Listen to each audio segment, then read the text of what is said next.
Hello दोस्तों, स्वागत है आपका गवर्नमेंट स्कीम्स की सीरीज़ में। और यह पहला वीडियो होगा। आप लोगों को पता ही होगा अभी तक के कॉपीराइट स्ट्राइक का जो एक इशू आया है, हम लोगों के चैनल पर तो नहीं आया पर बाकी चैनल्स पे आया है। उस कारण से हमें जो भी PT 365 विजन का जो कंटेंट था उसको हटाना पड़ा है।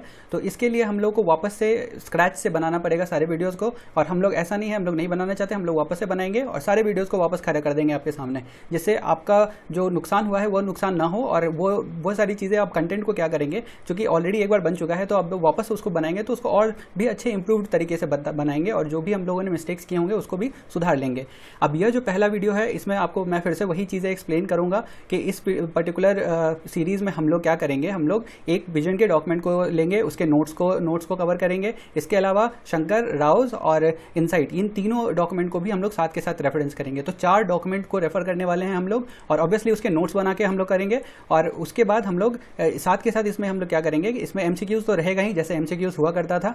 आपको वीडियो के एंड में एक MCQ मिल जाएगा और उसके बाद उस पर्टिकुलर MCQ का आंसर आपको नेक्स्ट वीडियो में मिलेगा। तो आपकी ड्यूटी ये रहेगी कि आप कमेंट सेक्शन में इसका ज़रूर आंसर दें। अब साथ के साथ एक और चीज़ मैं बोलना चाहूँगा कि जिन लोगों ने ऑलरेडी देख लिया है ऑब्वियसली उनका तो वो चीज़ कवर्ड होगा, पर हम लोगों को सपोर्ट करने के लिए आप क्या कर सकते हैं, ये वीडियो हम लोगों को वापस से देख सकते हैं। तो इससे होगा क्या कि ऑब्वियसली हम लोगों को एक सपोर्ट मिलेगा, साथ के साथ हमारा इंकरेजमेंट होगा, हमारा मोटिवेशन होगा। और इसके अलावा होगा क्या कि आप लोग अगर देखेंगे तो आपका रिविजन भी हो जाएगा। तो ये एक पॉइंट था।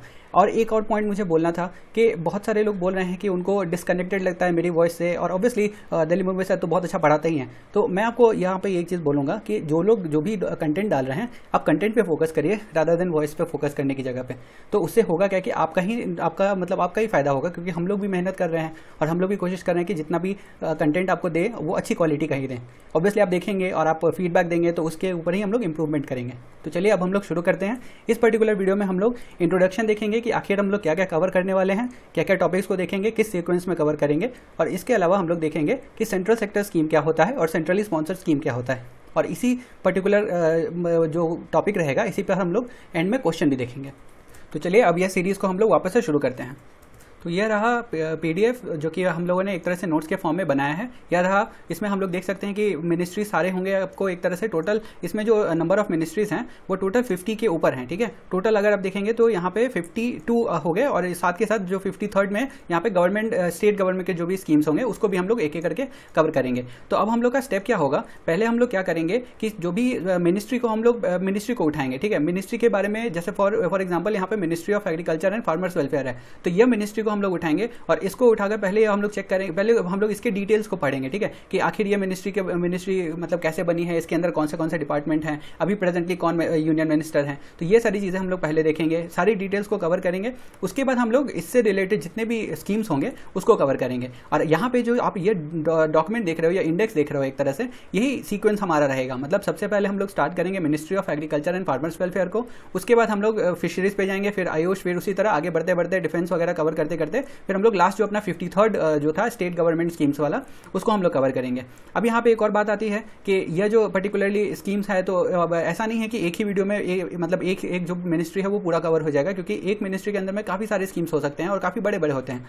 तो उस कारण से होगा क्या कि हो सकता है कि एक जो पर्टिकुलर मिनिस्ट्री है उसको कवर करने में हो सकता है कम से कम 5-6 वीडियो लग जाए, या हो सकता है अब जैसे फॉर एग्जाम्पल ये पहला वाला मिनिस्ट्री है, ठीक है, तो इसमें काफ़ी सारे स्कीम्स हैं, करीब 19 के आसपास स्कीम्स हैं। तो हो सकता है कि इसको बनाने में 7-8 वीडियोज़ के ऊपर लग जाए। तो इस कारण से होगा कि 7-8 वीडियोस के बाद ये पर्टिकुलर जो मिनिस्ट्री है वो कवर हो जाएगी। तो यह हो गया। अब हम लोग क्या करते हैं, जो हम लोग का जो सबसे पहला मिनिस्ट्री होने वाला है ministry of agriculture and farmers welfare, तो उसके अंदर भी देख लेते हैं कि क्या क्या है।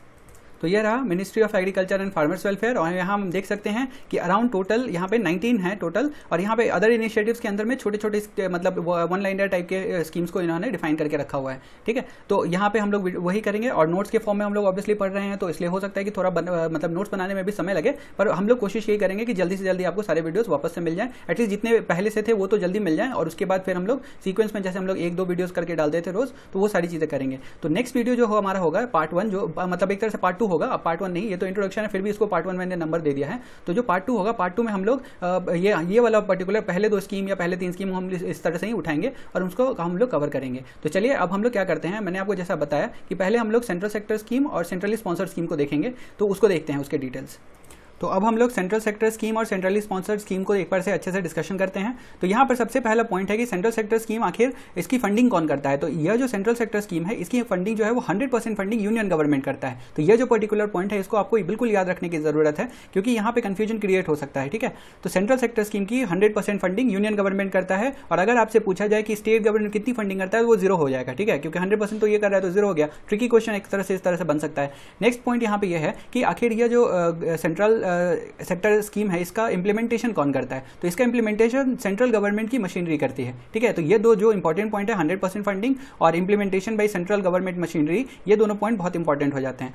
इसके अलावा जो नेक्स्ट पॉइंट है कि सेंट्रल सेक्टर स्कीम जो है वो मेनली फॉर्मुलेट होता है यूनियन लिस्ट पे। ठीक है, मेनली फॉर्मुलेट होता है, 100% फॉर्मुलेशन ऐसा नहीं है कि यूनियन लिस्ट पे ही होता है। कभी कभी वो जो स्टेट लिस्ट है और कंकरेंट लिस्ट है उन सब्जेक्ट्स के ऊपर में भी सेंट्रल सेक्टर स्कीम बनाया जा सकता है। ठीक है, तो ये मेनली याद रखिएगा यहाँ पे। तो it is mainly formulated on subjects from union list. ठीक है, इसके अलावा जो नेक्स्ट पॉइंट यहाँ पे है कि यह अकाउंट करता है 11% ऑफ सेंट्रल गवर्नमेंट एक्सपेंडिचर। तो सेंट्रल गवर्नमेंट जितनी भी एक्सपेंडिचर करती है उसमें से 11% जो है वो सेंट्रल सेक्टर स्कीम में स्पेंड होता है सेंट्रल गवर्नमेंट का। ठीक है, तो ये जो दोनों पॉइंट हैं इसको ध्यान में रखना है।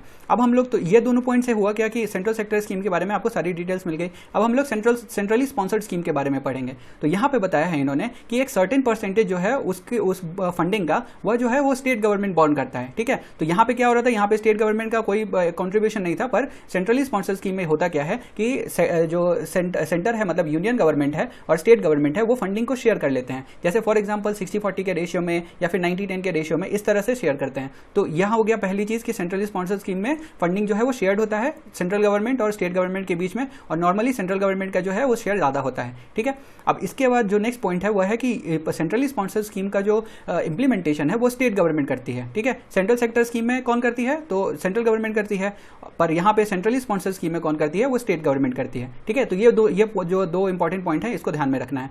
इसके अलावा यहाँ पे बताया है कि सेंट्रली स्पॉन्सर्ड स्कीम जो है वो फॉर्मुलेट होता है स्टेट लिस्ट पे। ठीक है, तो ये भी आपको ध्यान रखने की जरूरत है। यहाँ पे वहाँ पे अगर देखा जाए सेंट्रल सेक्टर स्कीम के केस में तो वो यूनियन लिस्ट पे, मेनली यूनियन लिस्ट पे होता है। ठीक है, पर यहाँ पे अगर देखेंगे हम लोग सेंट्रली स्पॉन्सर्ड स्कीम जो है यह स्टेट लिस्ट पे होता है। इसके अलावा यह क्यों जरूरत पड़ी स्टेट लिस्ट पे बनाने की, तो यह एक तरह से इंकरेज करेगा जितने भी स्टेट हैं उनको उनके प्रायोरिटी के एरियाज में अटेंशन एक तरह से देने के लिए। ठीक है, तो इसी रीजन से स्टेट लिस्ट पे बनाते हैं। इसके अलावा यहाँ पे बताया गया है कि यह जो सेंट्रली स्पॉन्सर्ड स्कीम है इसका यह जो टोटल एक्सपेंडिचर होता है सेंट्रल गवर्नमेंट का, यह टोटल एक्सपेंडिचर का 10% एक तरह से इसी में खर्च हो जाता है सेंट्रली स्पॉन्सर्ड स्कीम्स को फंड करने में।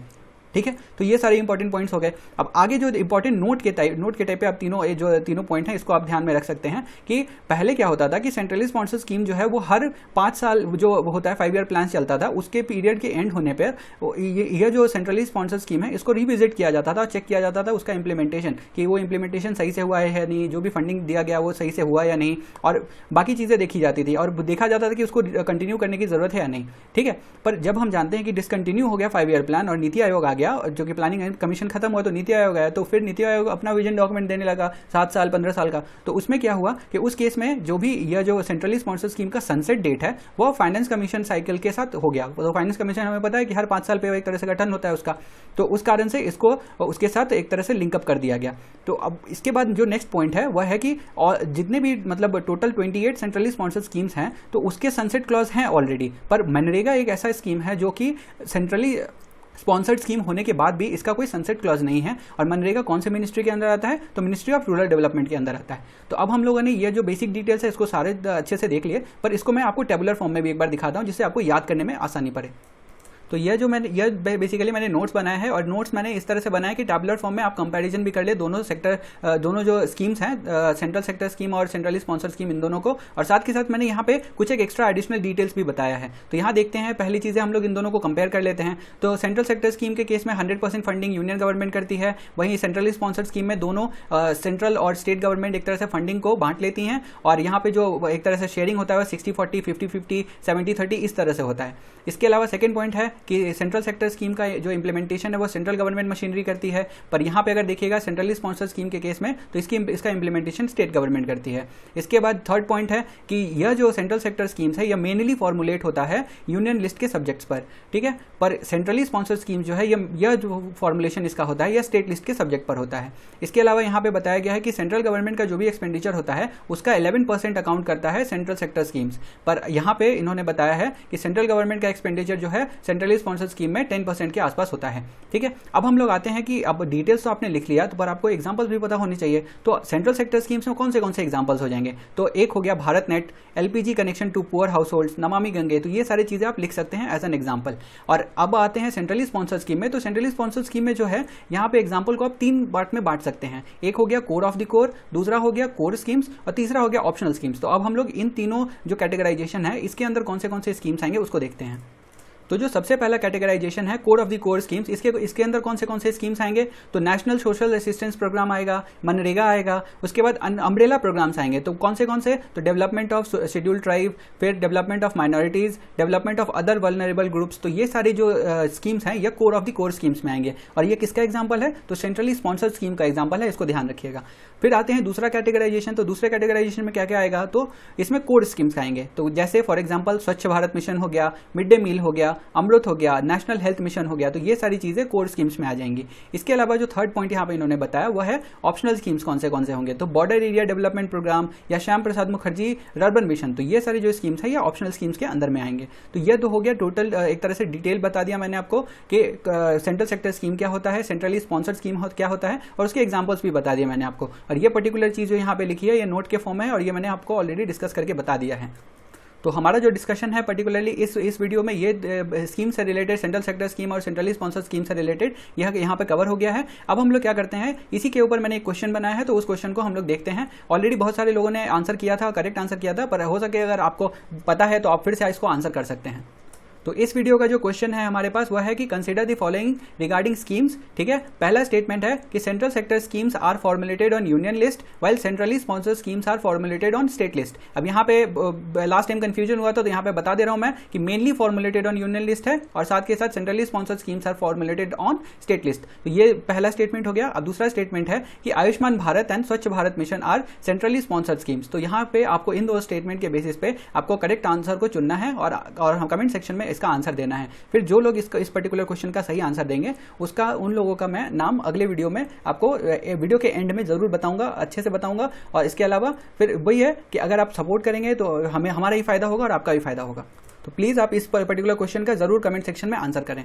तो अब हम लोगों को एक तरह से इस पर्टिकुलर वीडियो को रैप अप करने का टाइम आ गया है। तो इसके एंड में मैं आपको फिर से वही चीज़ बताऊंगा कि यहाँ पे जो नोट्स होंगे वो विजन के नोट्स होंगे, राव के नोट्स होंगे, शंकर के नोट्स होंगे और इनसाइड के नोट्स होंगे। तीनों जो चारों एक तरह से डॉक्यूमेंट है उसके नोट्स हम लोग एक तरह से कंपेयर करेंगे। जिन लोगों ने पहले वीडियो देखा हुआ है तो उनको आइडिया होगा कि किस तरह से हम लोग कंपेरिजन करने वाले हैं और आप लोगों का मेरे ख्याल से बहुत सारा फायदा भी हुआ था। और ऐसा नहीं है कि सिर्फ इन चारों मैगजीन के बेसिस पे ही करेंगे, बहुत सारी चीज़ें जो हैं वो उस पर्टिकुलर मैगजीन में नहीं मिले थे, तो हम लोगों को जो ऑफिशियल डॉक्यूमेंट को देखना पड़ा था। तो ऑफिशियल डॉक्यूमेंट भी चेक करेंगे और वहां से उठा के फिर मैं आपको वापस से पढ़ाऊंगा कि आखिर कोई अगर पर्टिकुलर पॉइंट मिसिंग है तो वो देखेंगे। और इसके अलावा अगर कोई पॉइंट अगर कंफ्यूजन क्रिएट कर रहा है तो उसको भी हम लोग कवर करेंगे। तो आई होप आपको यह वीडियो अच्छा लगा होगा और आपको जो भी डाउट आएगा तो आप प्लीज कमेंट सेक्शन में जरूर बताइएगा। कोशिश करूंगा मैं कि जितनी जल्दी से जल्दी जितना जो कवर हो चुका था उसको पहले जल्दी कवर करवा दूं, फिर उसके बाद हम लोग आगे बढ़ेंगे। जो भी नया टॉपिक रहने वाला था तो वो सारी चीजें कवर करेंगे। ऑलरेडी 2 वीडियो मेरे अपलोडेड थे, पर वो अब चूंकि ये इस कॉपीराइट स्ट्राइक का जो एक इशू आ गया तो उस कारण से वो आप लोग देख नहीं पाएंगे।